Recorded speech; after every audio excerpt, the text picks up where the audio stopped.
All right. I want to welcome everybody to the Tennessee Brando Show. Thank you guys so much for tuning in. And I am super excited to be bringing you this week's episode because I have one of my favorite fellow Meidas Touch contributors coming in to talk with us. Before we bring him on, though, I do want to stop and thank all the people on the YouTube channel because we just crossed over 150,000 subscribers. So I just wanted to say special thanks to you guys for helping us get there. And also special thanks to all the members. All the memberships have been growing, and we've had a lot of people signing up for those. And so I'm very glad to have you on as members and hope you guys enjoy the content that we put out over there. We got people joining us on Twitter and YouTube, Facebook as well. So we're really looking forward to this conversation. When I first started doing these and bringing on guests, I had a lot of requests for this next guy. He's one of my fellow contributors on the Meidas Touch Network, Coach D. Man, welcome to the show. Man, thank you for having me. I appreciate it. Definitely, man. Love your show. Love what you're doing right now too, man. You're killing it, dude. Good job, man.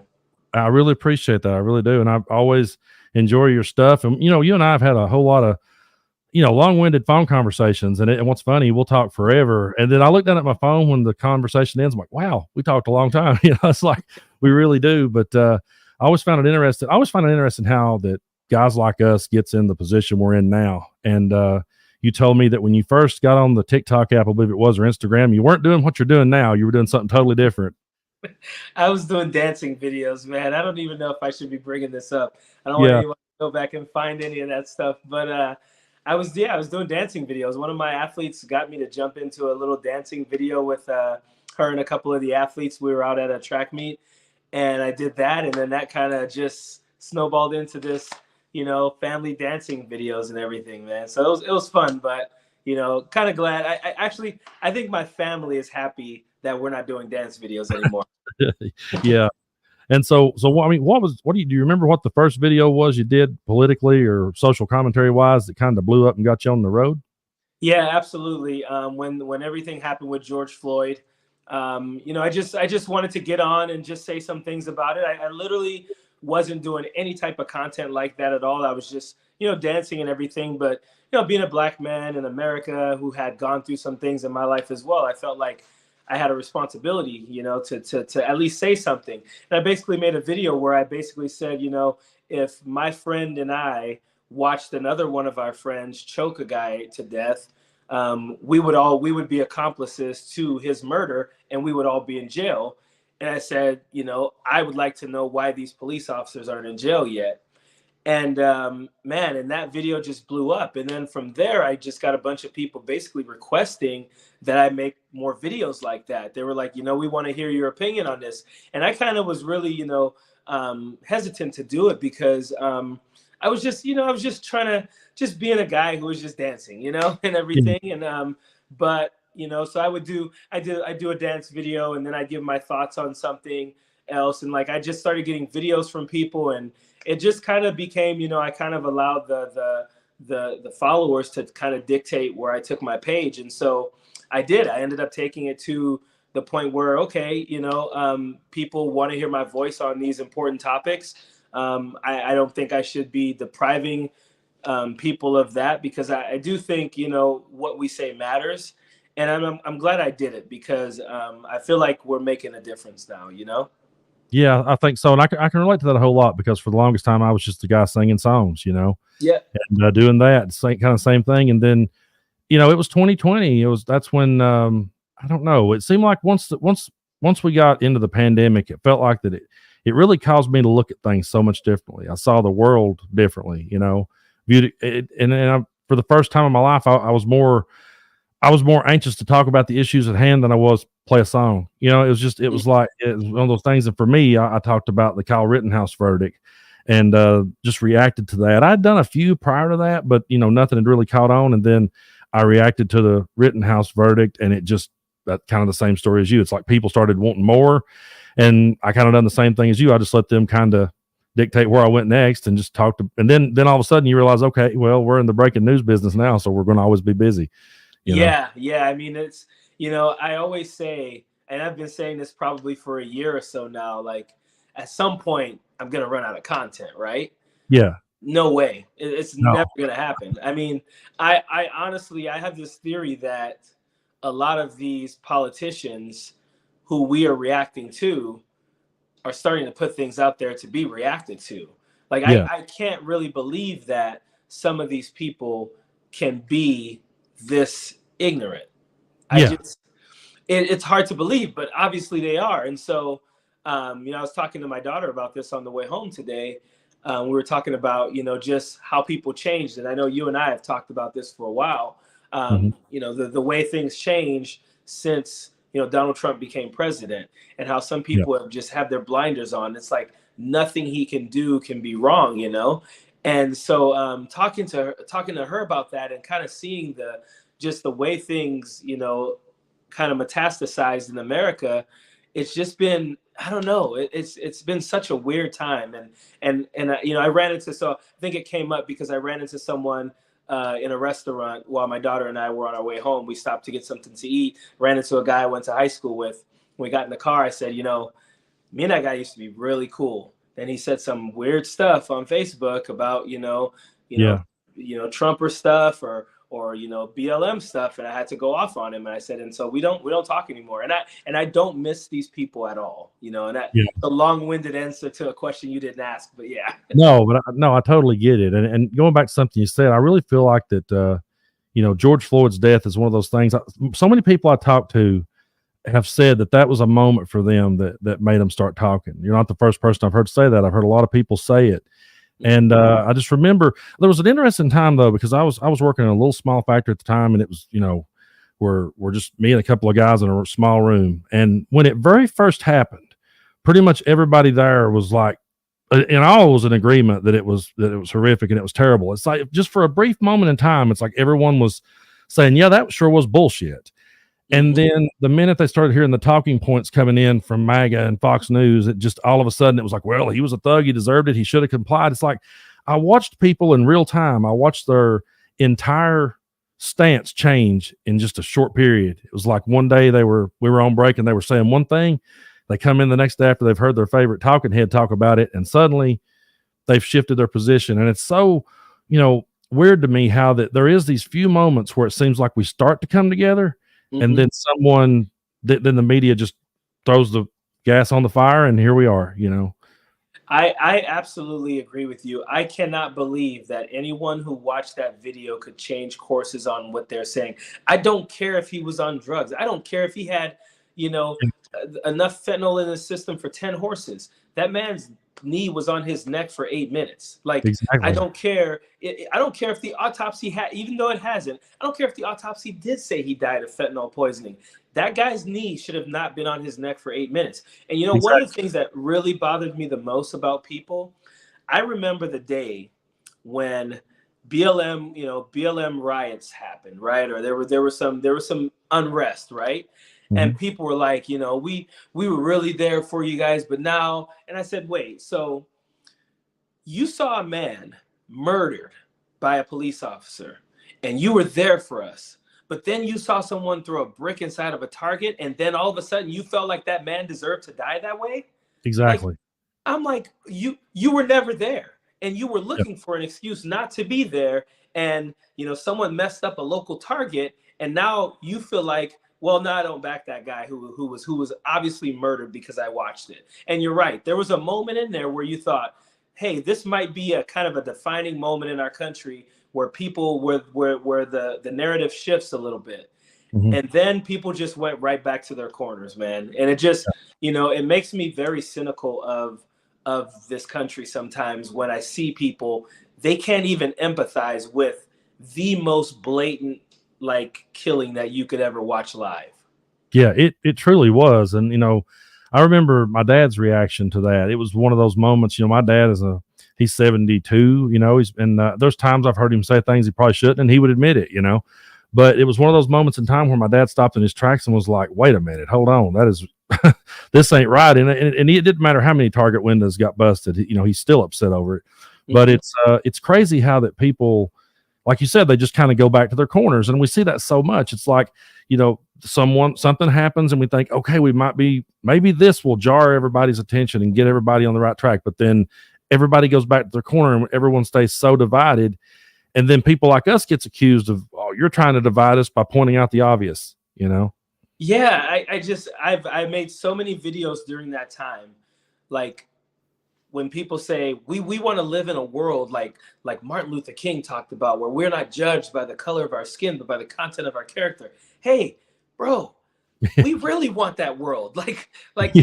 we react to racism. We Yeah. don't cause it. We don't, you know, I mean, we don't like just try to create it. We react to it. Me pointing out racism isn't like being racist or playing the race card, you know? Like, Yeah. believe me, I would love a world where I'm judged by the content of my character, because I think my character's pretty damn good. But Yeah. typically that's not what's happening. A lot of times I'm being judged by the color of my skin. And yeah, so that great point. Yeah, and you know, I think we've learned a whole lot from each other over the years, you know, in our conversations. And I'm checking out some of the comments we're getting. We got people from all over the world. I kind of got a little distracted for the moment because we got people from all over. So I want to welcome everyone that's in the comment section to the show.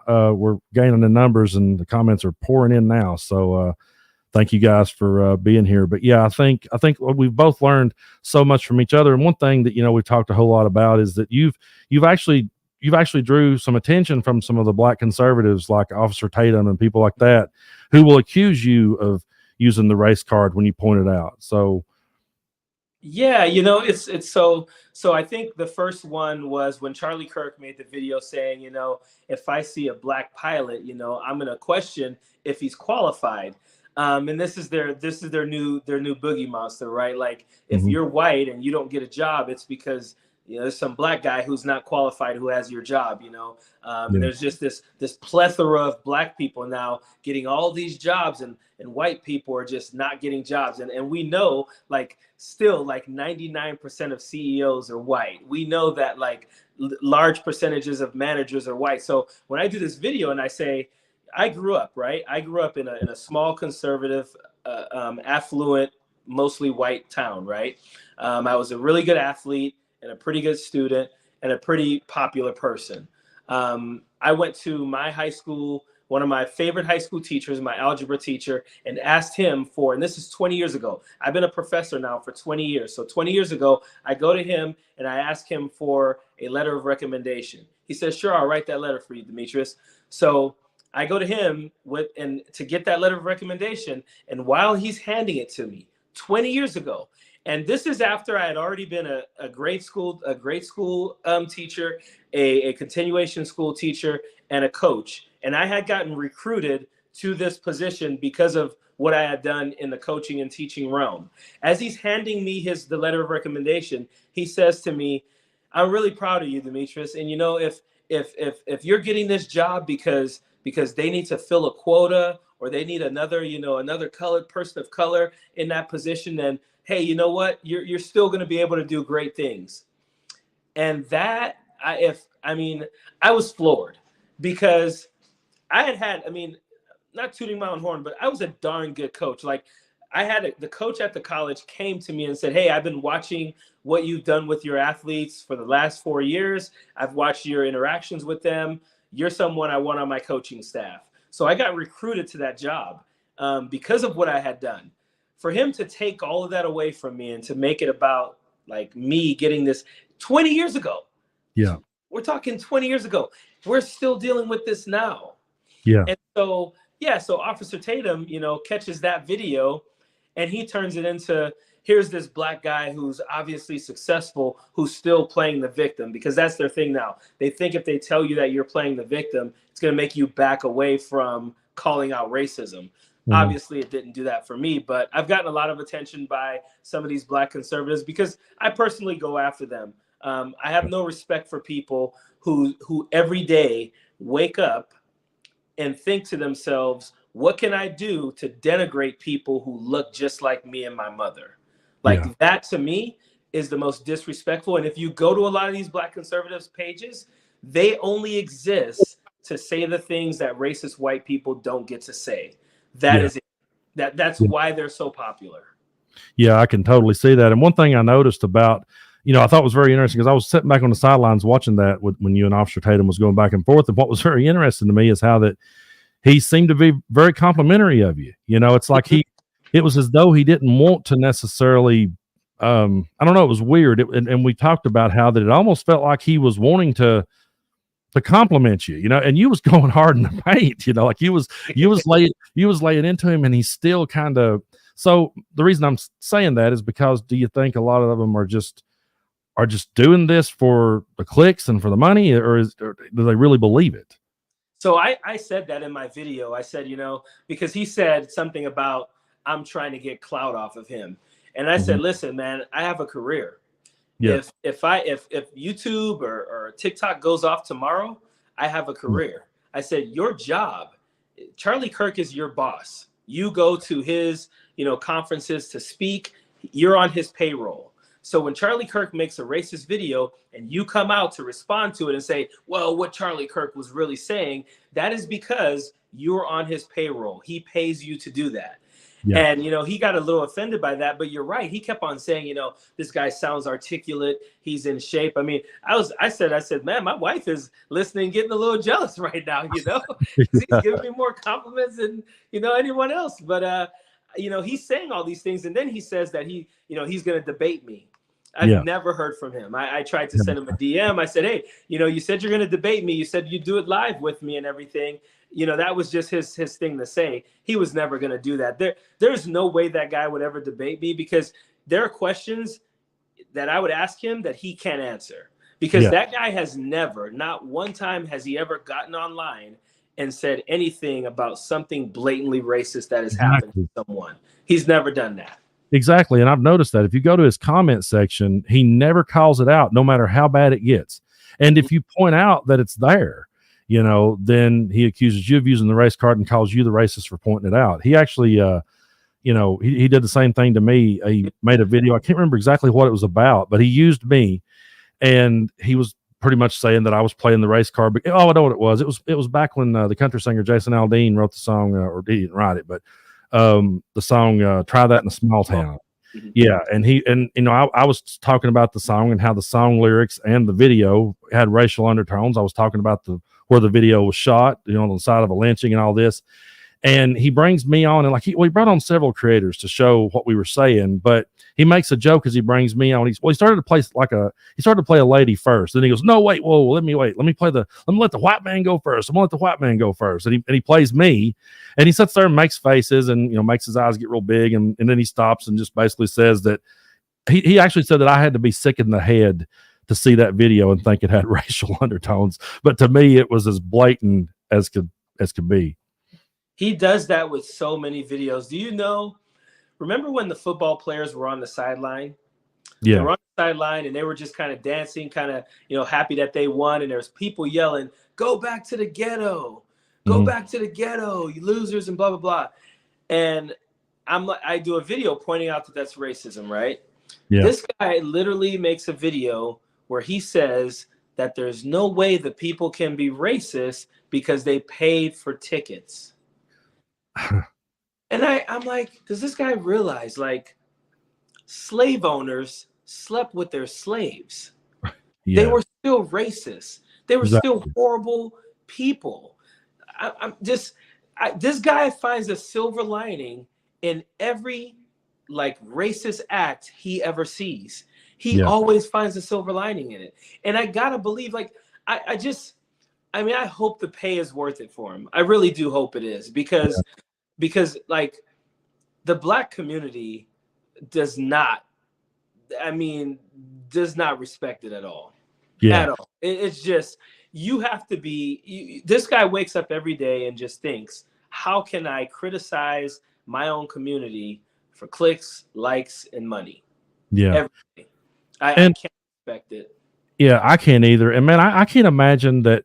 I just can't see that guy at a Jason Aldean concert. You know what I mean? It's like when I see that, okay. And the thing is, I've seen him post a video where he's at a concert and he's singing along with the songs, and there's people standing around him. And I'm like, okay, if you said one word they disagreed with, if you flipped the script and came from the complete other angle, you would have a complete that those people would not be welcoming you. You know, they wouldn't be sitting there pumping their fist with you. And that's the thing that people like that needs to understand is like if tomorrow he had a change of heart and said, yeah, I'd like to talk to Coach D, and he began saying something different, the same people that's in his comment section now praising him would turn on him in a heartbeat. Well, have you go to his comments from a video? He's made videos where he's like kind of said, man, Trump probably shouldn't have said it that way. You know, he's kind of said like, oh, I wish Trump would have been more articulate. People get in there and they go off on him. So he knows. And then look at his engagement. I mean, these are things like we're in this business, right? For the most part. So we understand engagement.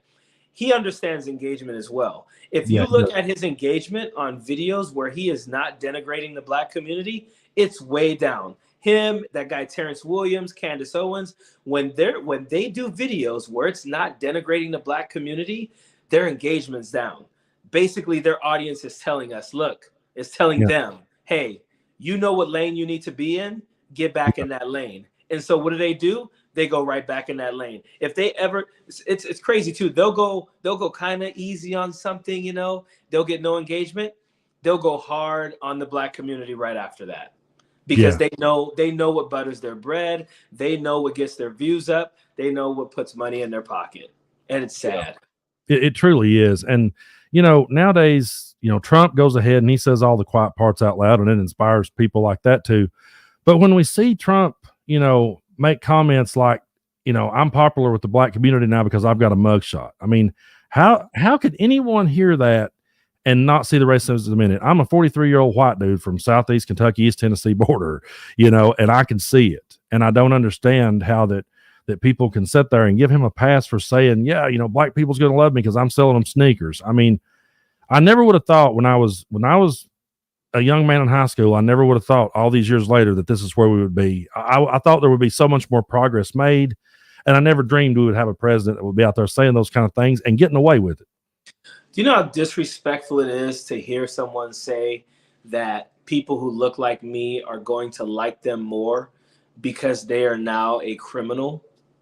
Yeah. Like, think about that for a second. That's all he's saying. Black people like me more because I'm a criminal. Yeah. And for anyone to hear that and not see the racism in it, you're either too ignorant to notice it or too racist to care.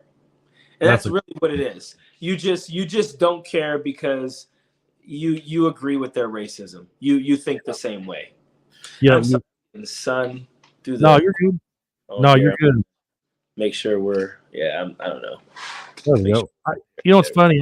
I have problems with lighting here too. Like if you see videos of mine where the microphone's here, then the next video the microphone will be over here. And it's because at different points in the day, like sometimes my boom stand casts a shadow on my face. So I totally get it. I'm always wrestling with my mic in here, and here lately, here where I'm at, man, we've had the craziest weather. So fingers crossed that this keeps going smoothly, because I've had so much internet problems. It's been pouring the rain. It's been storming.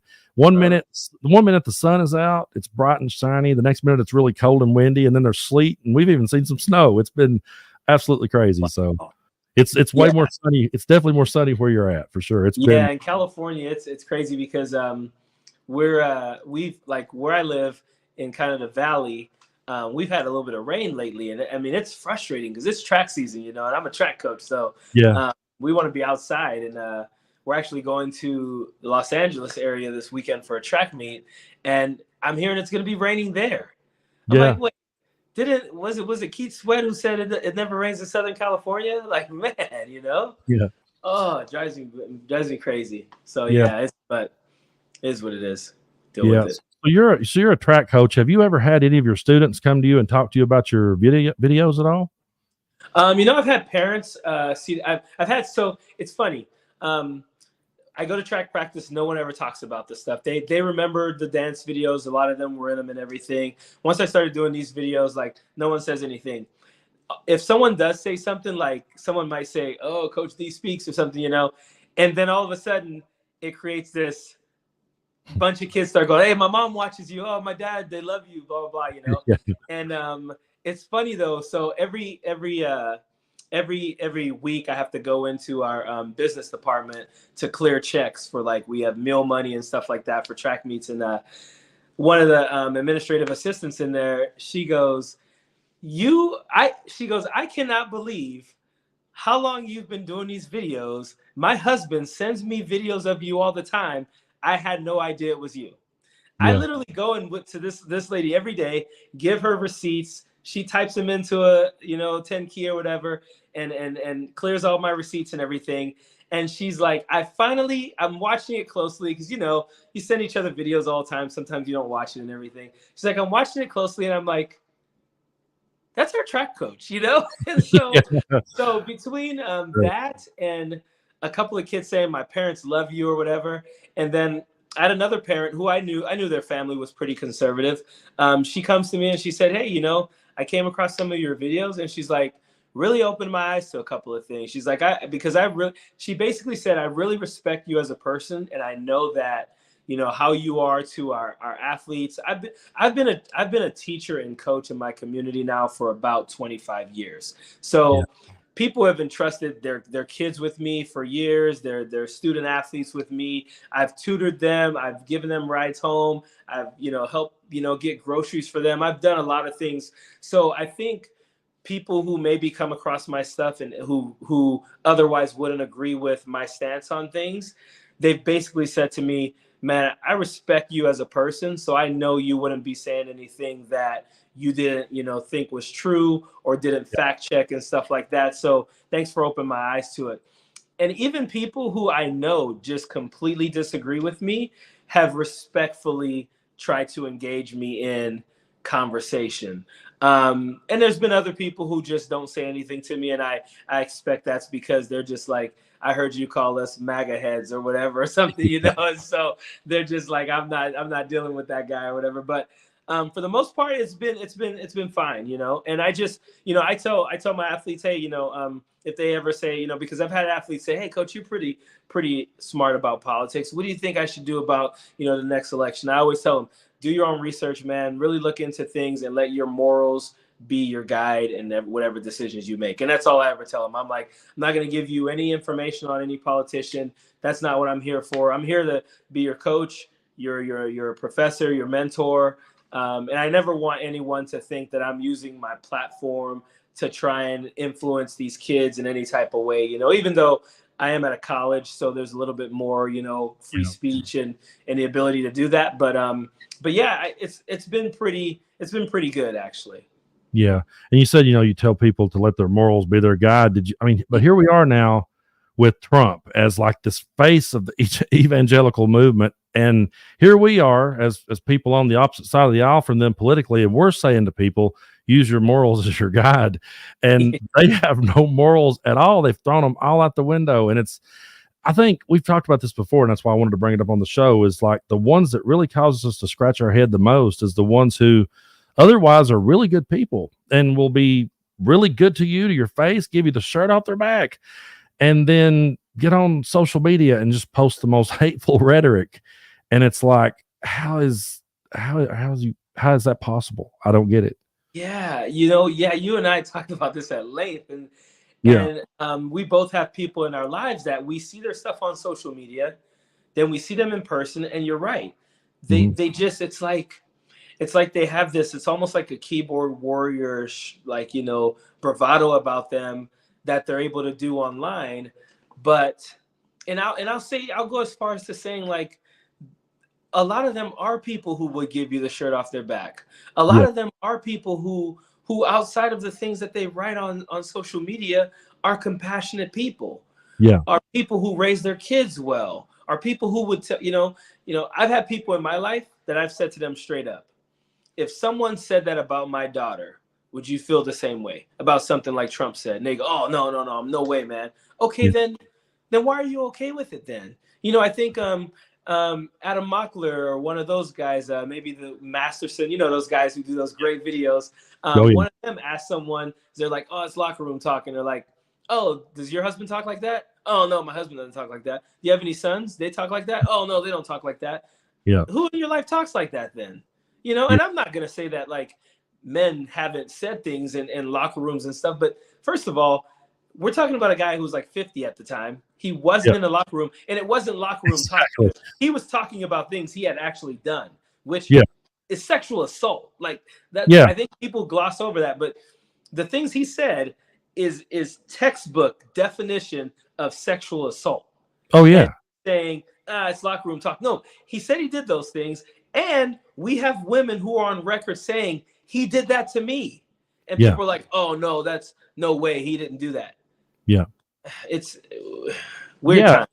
I know it really is. And they'll give him a pass for it. Like you said, they'll give him a pass for it, but in their own family, they wouldn't give someone a pass for it. I know for a fact when I was growing up, and both of my grandfathers were Republican, but I know for a fact that if I'd have came in to one of my grandfather's houses and said some of the things that Donald Trump has said, I would have got slapped in the mouth. Like, I mean, just instantly, it would have been instant. And if anyone, I've always said to people, if you really want to defend that type of rhetoric, then go to work and be that guy for one day. Just like, go into work and talk to the women that way. Just walk around talking to the women that way. If they try to write you up, just call it a hoax and just form a protest.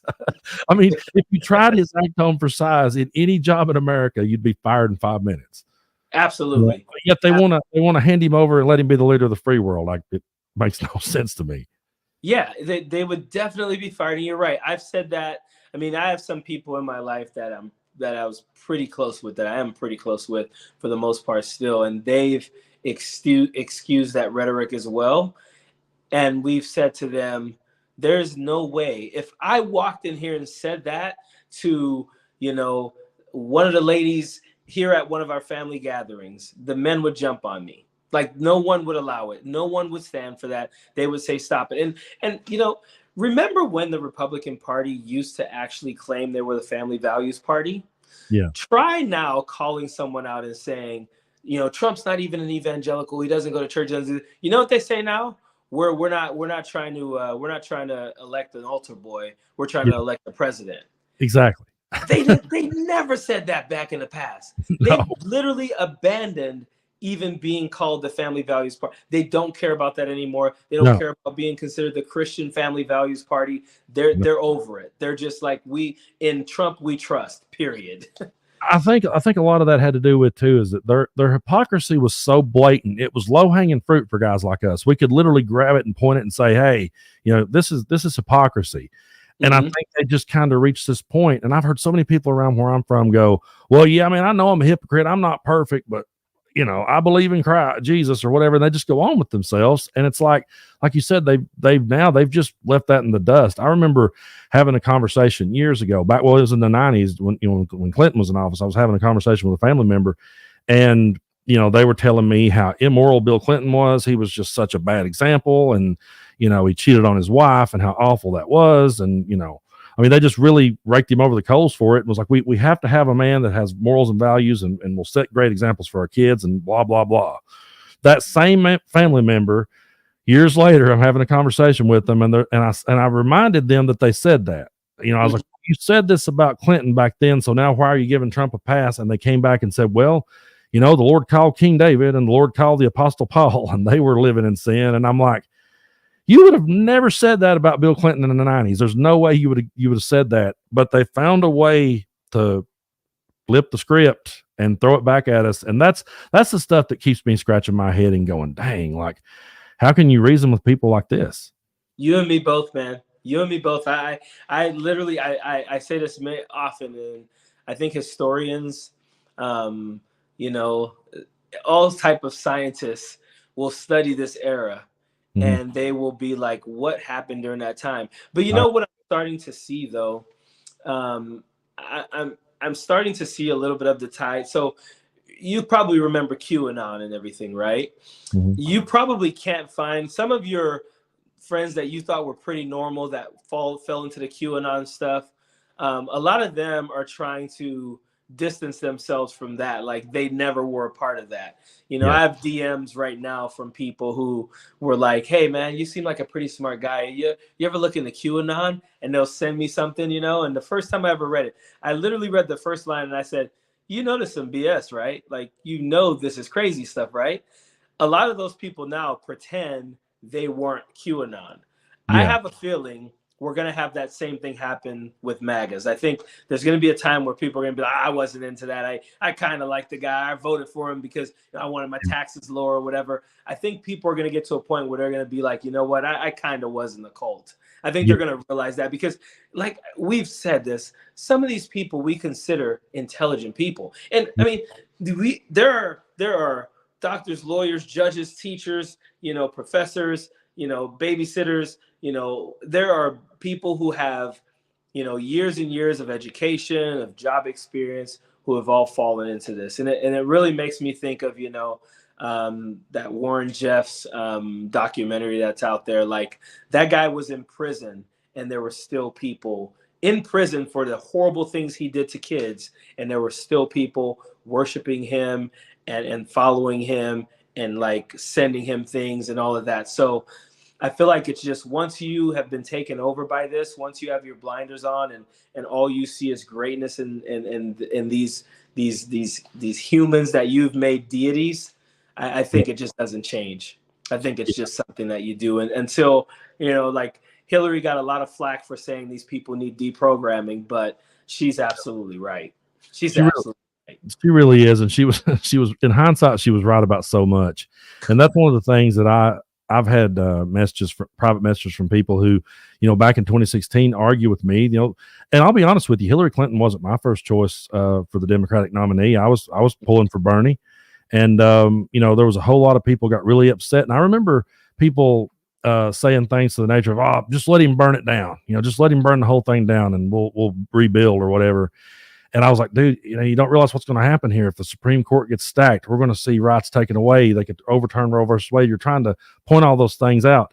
And that same guy I had the messaged me, a while back and was like, man, you were right. I remember that argument plain as day. I just remember us going back and forth, and I've had a lot of people reach out about that. And a lot of people say, they were totally against her or didn't like anything about her. And now she's kind of like became the queen of I told you so. Yeah, it almost reminds me of that. Was it like conjunction junction? What's your function back in the day? Yeah, kind of taught us like what Congress did, what the Senate did, what the Supreme Court did. I remember telling people a lot, hey, I don't care if you don't like the person, you got to think about the Supreme Court. Like, and it's sad that people didn't have that hindsight, because man, like. That thing is, these are things that are going to affect us for decades now. Like, there's no turning back from this. And the only way it changes is if, we get another term of Joe Biden, because right now, whoever gets this next election is probably going to again choose another one or two justices. And I just, oh man, I think the Democrats messed up. Thinking that Hillary had it in the bag, because there were a couple of people who could have stepped down while Obama was still there. But then, we had that happen and Obama couldn't get in Gorsuch, right? Because of, was it Gorsuch? Because the House and Senate wouldn't vote on it. So there was a lot of, crazy things that happened during that Obama administration that kept him from changing the courts as well. And so, but that's the thing. People have to realize you can't just vote for the president. You gotta vote in those elections where you're voting for House members, Congress and the Senate as well. Those are very, very important. And I think when we drop the ball on those, you ask yourself, well, why isn't Joe Biden able to do things? Congress and Senate have to be able to pass those bills. He signs them, but they got to pass them. And so. That's where we have to educate people more, is that, hey, I know every 4 years we really get excited about the presidential, election, but every 2 years we got to get excited about these congressional elections as well. That's a great point. I'm really glad you said that, because it's something we really need to drive home with people, that it's, and it's not even necessarily about, in Trump's world, it's all about the personality. He's the cult of personality. But I saw a lot of comments rolling in just when me and you started talking about, Hillary Clinton. I saw a lot of comments rolling in. Well, Hillary wasn't likable, things like that. And you know what? I understand the reasons why she didn't connect with a lot of people. I can really see that. But at the end of the day, you have to think back. Okay, had she became president, would she have been the greatest president of all time? I don't know, but I know one thing: the Supreme Court wouldn't have been stacked the way it is now, and we wouldn't be having a lot of the arguments that we're having now. So, they're the party of personality. They're the party of, they want someone that looks and sounds like them. I don't think that that's what we are. I feel like in our case, it's like, okay, we it's more about the ideas than the individual person. And we're going to hold, people on the left holds their side accountable far more often than the right. We saw the right make excuses. Look at Lauren Boebert and all the people that they've just sat and constantly made excuses for. If Lauren Boebert was a Democrat, she would already be gone. So that's why I say to people, I understand you may not have liked Hillary Clinton, you may not like everything about Joe Biden, but it's not about voting for that individual that you like their personality. At least that's how I see it. Yeah, when Joe Biden did the whole if you're not voting, if you're still trying to figure out who you're voting for, you ain't black. I did a whole video on that. I did a whole video calling him out on that. I mean, I thought that was freaking just off the wall. He came out and apologized for that. He apologized for that. He reconciled for it. And you know what? He's never set legislation to hurt the black community. And people are going to talk about the 94 crime bill. They love talking about that. And I always have to remind people that crime bill actually wasn't going to get passed because Republicans wanted it to be worse. It went back, and then 99%, that thing passed one vote against it. Everyone supported that. Black Democrats supported that because they wanted their communities to be more safe. And so, but Joe Biden made that statement, and I called him out on it. I think you got to call your own out. I think we should do more of that. And it drives me crazy when I'll say to some, I remember I posted on Facebook, is there anything that Donald Trump can do to lose your vote? And so on one hand, you just said, Hillary Clinton wasn't likable. Someone's personality, maybe they don't, speak the way you want them to. They're not as prim and proper or whatever. We're talking about the difference between someone who's maybe the way that they act bothers you a little bit about them compared to someone who is engaged in criminal activity, of the worst kind, him stealing documents isn't the worst thing he's done. Eugene Carroll, so when I asked people that, they said no. They said no. There's nothing that Donald Trump can do to lose my vote. I'm telling you, it's going to get to a point, and if Donald Trump loses, we might just hear him literally take the gloves off. And it wouldn't surprise me if the guy used racial epithets or anything like that. Nothing would surprise me with him, because if he loses again, he's going to feel like, I got nothing to lose. I'm going to say everything I want to say. And it's hard to believe that he hasn't said everything he wants to say, but I'm sure he's holding some things in. Yeah, I could see him completely coming off the rails, because like you said, it would be I've got nothing to lose and I'm going to go for it. I'm just going to throw everything I can at the wall and hope something sticks at this point. Yep. Because that's all he would have left to do at that point.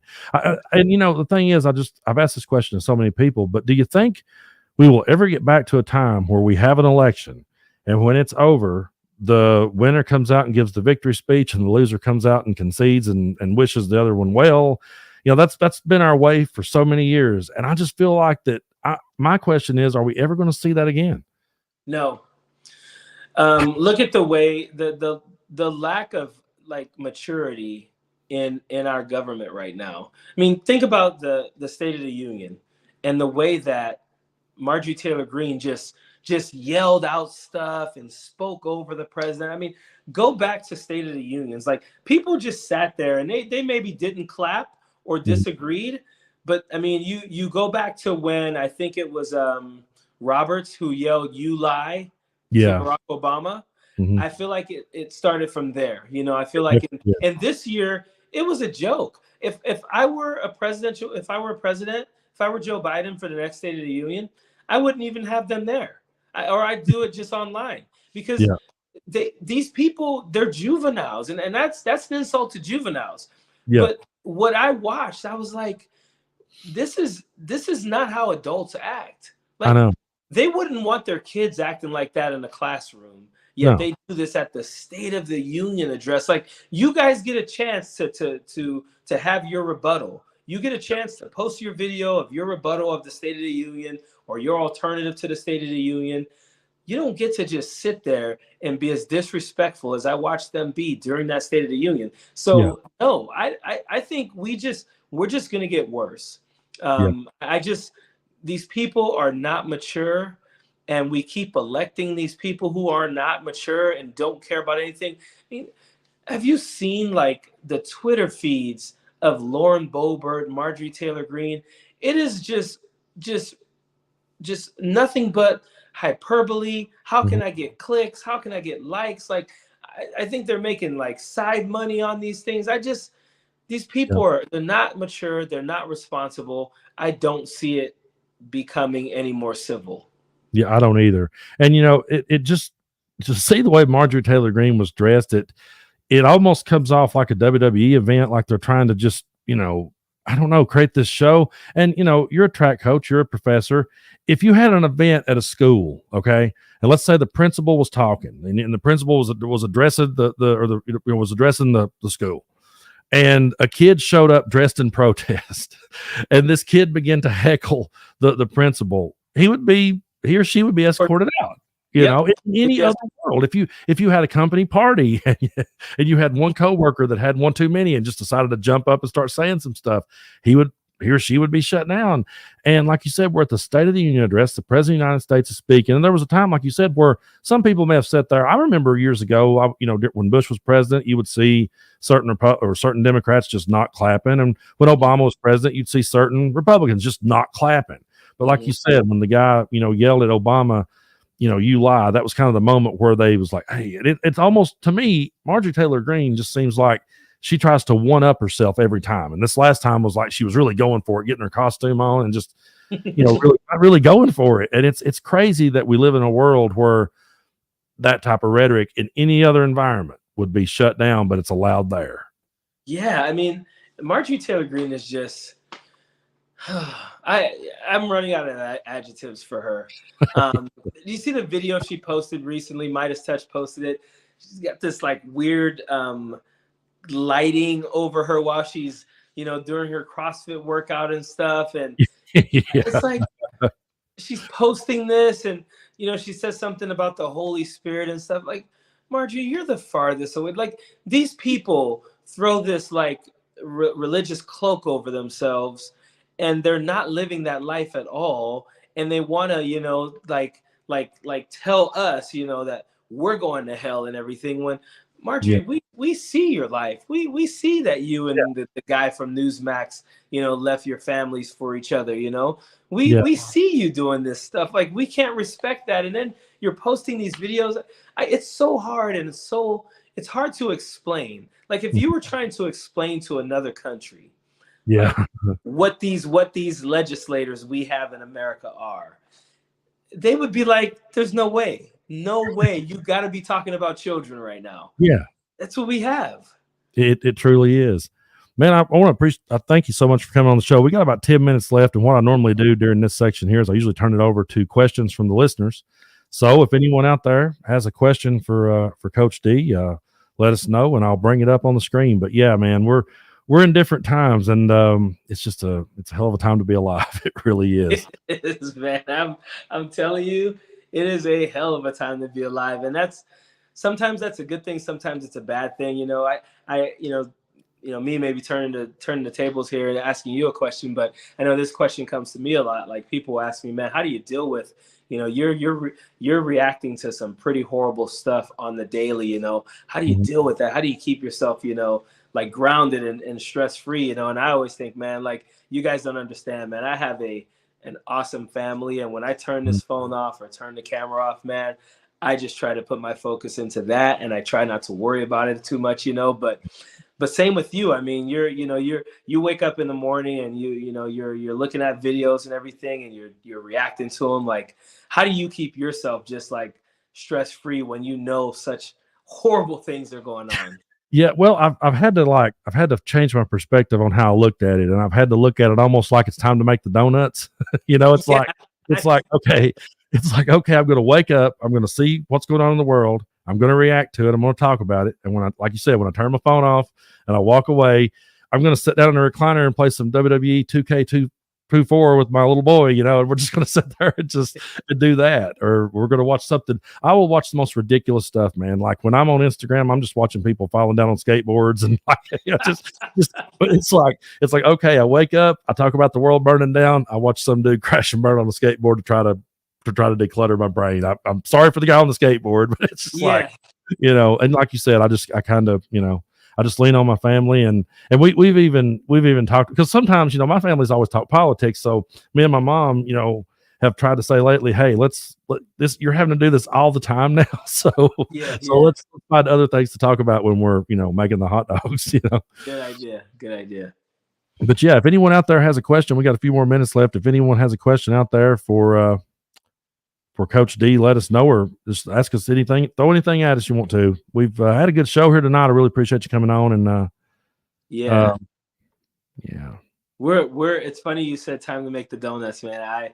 There's been times I've waken up and told my wife time to make the donuts, and she's like, what are you talking about? I'm like, the old Dunkin' Donuts, man, time to make the donuts, time to go to work, So you say that because I use that a lot too. Trying to see if I can find us a question here. Somebody throw one at us. Like I'll get, the comments are going by pretty fast, and so I'll get a question, and then all of a sudden I get like 5 comments that pushes the question up. It's a little different. Oh, it's hard to Someone catch. wanted to know if I'm ever in Nashville, they'll buy me a beer. I'll take you up on that. All right, we'll take this one here. This is from Jennifer. She says, where do you find hope? In the athletes that I coach, and my 2 daughters and my wife, my mom, my family, I do, because I get to deal with, I coach at a high school and a college. So I get to deal with, 14 to 21-year-olds all the time.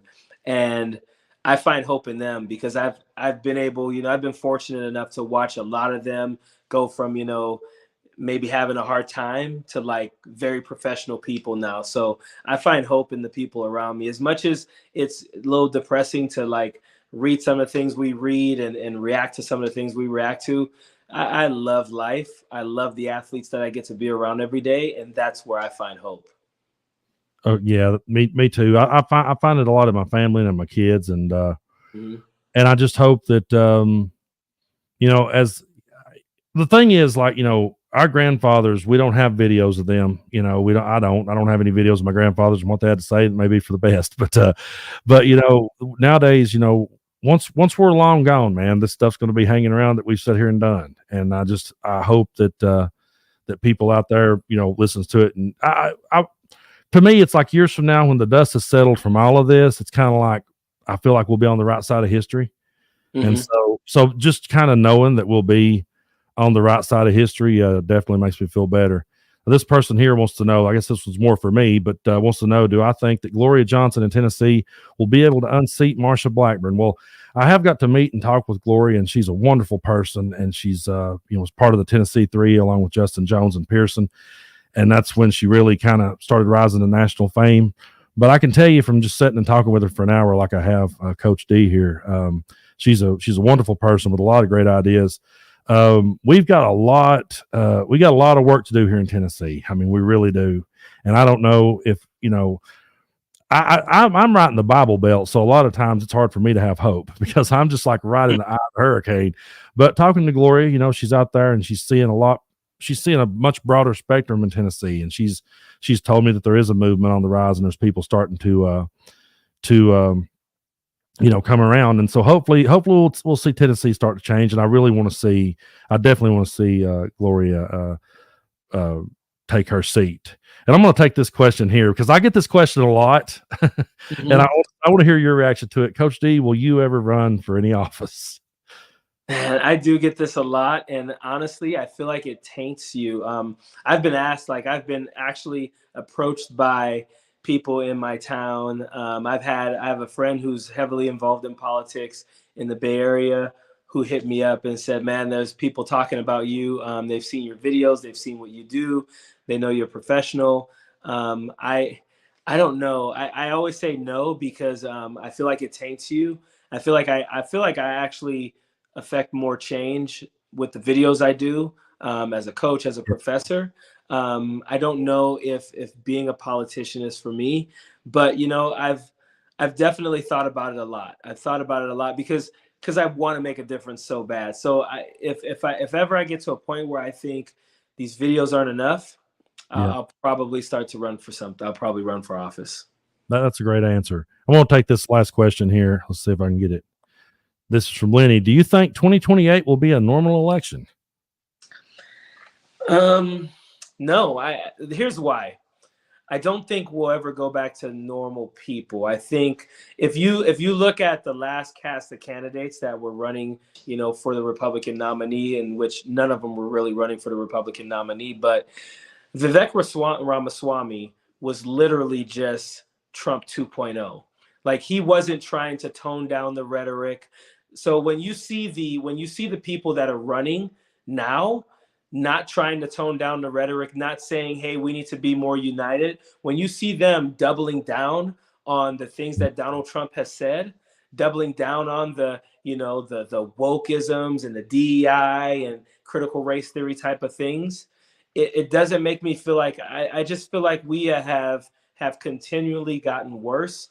And I honestly think both parties could do a better job of trying to unite us.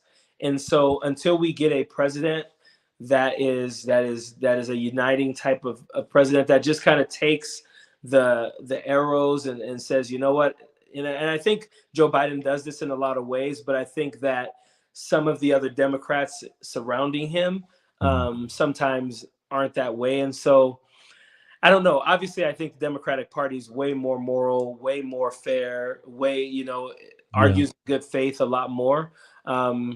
I don't know if I'm just, unfortunately, I'm not hopeful. I know what you mean. Yeah, but like I said, my students, my athletes, I see a lot of unity in them, even when they have different beliefs and ideologies. Yeah. So maybe it could be. Maybe it could be. And I think, I don't see one in 2020. I think as long as Donald Trump's around, we're not going to see one. And I think that's what's tainted Joe Biden. He no matter how much he may really be able to unite everybody, but he's not going to be able to with Donald Trump in that mix. You know what I mean? Mm-hmm. Yeah. But I think this is a great question to end on, because I was going to ask you this anyway. So, Coach D, where can we find your content and your channel name? All right. You can find my content on TikTok, obviously here on YouTube, most importantly on YouTube at Coach D _speaks. I'm on here. I'd love for you guys to follow me. I love doing this. I love doing this so much. I love talking about these things. I'm doing this for one reason and one reason only, and that is to educate people and to hopefully affect change. I want people to be more compassionate. Like, I come from a place of being empathetic and compassionate, and that's what I think. If people were more that way, if people were just more empathetic, more compassionate, more caring, this world would be better. And I think, so I hope people follow me and understand that that's everything that I do is for that reason. And if you ever see me kind of going a little bit too far, maybe you think, hey, Coach D, man, it's a little harsh, call me out on it, because I do come from a place of it's all trying to be good and be more empathetic to people.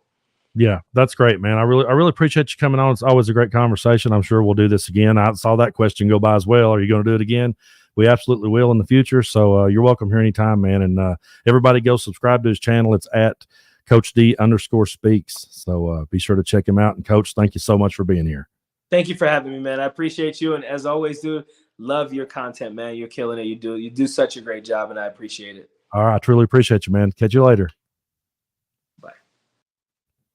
All right, folks. That was a great time with Coach D, and really, I knew it would be. A lot of people will ask me from time to time. They'll say, "Do you script out what you're going to say? Do you?" I don't. I actually had no questions written down in front of me, because I try to pick people who I know I'm going to have a good conversation with, and we can just talk like, just two guys just sitting around having a conversation. I don't want things to be scripted, and I don't want things, I want to just see where the conversation goes. And I felt like that's what we did. I knew once we got the ball rolling, we would just start off, hey, how you been? And we would go from there. And I feel like those are the kind of conversations that more and more people needs to have, and more people needs to see happen, is just people being reasonable, because we live in a world now that's so unreasonable. And we've allowed that type of rhetoric to become powerful for so long. We've gave them the microphone. I've said so many times in the past that and I know I get repetitive, but John McCain took the microphone away from the lady who tried to say that Barack Obama was a Muslim, and he told her, no, ma'am, he's not. He's just someone I disagree with on politics, and he took the microphone away from a person like that.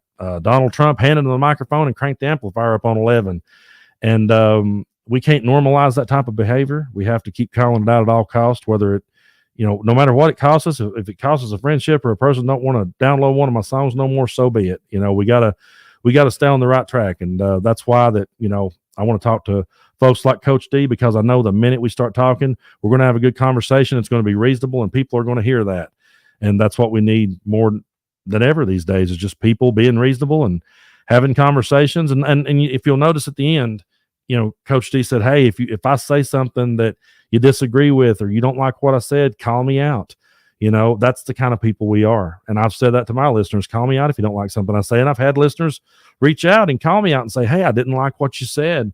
I even had one person go so far. At one point, they were almost about ready to hit the unsubscribe button. They were about ready to unfollow. And I just said, that's a reasonable point. I can totally understand, why you would feel that way. And, I get it. I understand. And by the time we got done talking, the person apologized for ever won't unsubscribe. But that's what we're about. If you call us out, let's have these conversations. Let's have the tough conversations, and let's move this country forward. And let's take the microphone back away from the insanity, and quit cranking the volume up on 10 when they're around. But folks, again, I want to thank you guys so much. Everyone that tuned in on here on YouTube, also on Facebook and Twitter. We were live on all three platforms, and a special thanks to Coach D for coming on and talking. He's always been one of my favorite contributors, and I'm sure we'll have him back again.